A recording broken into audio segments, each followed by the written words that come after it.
Ensemble, engageons-nous dans le tri et la prévention des déchets. Un zeste pour l'environnement, pressons-nous, une chronique proposée par le CIVOM du Louhanais et le CICED Brest-Nord. Aujourd'hui, comment valoriser les déchets verts ? On entend beaucoup parler de nos jours des déchets verts, mais que désigne ce terme ? Il englobe l'ensemble des déchets biodégradables issus des restes de végétaux, comme par exemple les feuilles ou branches d'arbres ou arbustes.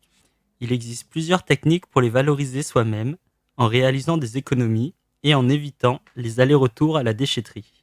Si vous taillez vos haies ou vos arbres, vous aurez forcément des déchets végétaux importants et imposants. Pour les réduire et les utiliser dans vos espaces verts et jardins, il vous suffit de les broyer à l'aide d'un broyeur, que vous pouvez louer par exemple au CIVOM.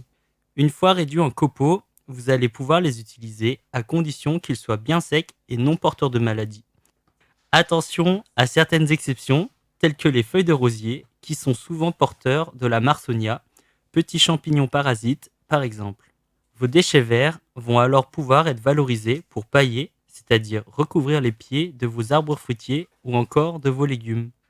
Cette technique permet de protéger vos végétaux du froid l'hiver et de la sécheresse l'été, et permet ainsi de réduire les apports en eau, ce qui, dans le contexte climatique actuel, représente une économie non négligeable.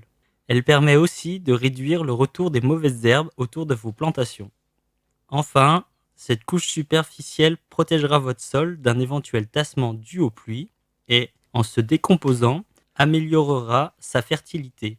Ce broyat peut aussi servir à apporter de la matière carbonée dans votre bac à compost, si celui-ci est trop humide. Vous pouvez aussi le stocker dans un bac au coin de votre jardin pour l'utiliser ultérieurement. Pour la tonte de votre pelouse, vous pouvez utiliser le mulching qui consiste à laisser les déchets de tonte après les avoir finement ciselés en fines couches sur le gazon. Cette technique permet d'enrichir votre sol, mais aussi de préserver l'humidité, principe de paillage, et éviter de voir son gazon souffrir des chaleurs estivales. Voici donc une liste de techniques que vous pouvez mettre en application dans vos jardins ou espaces verts.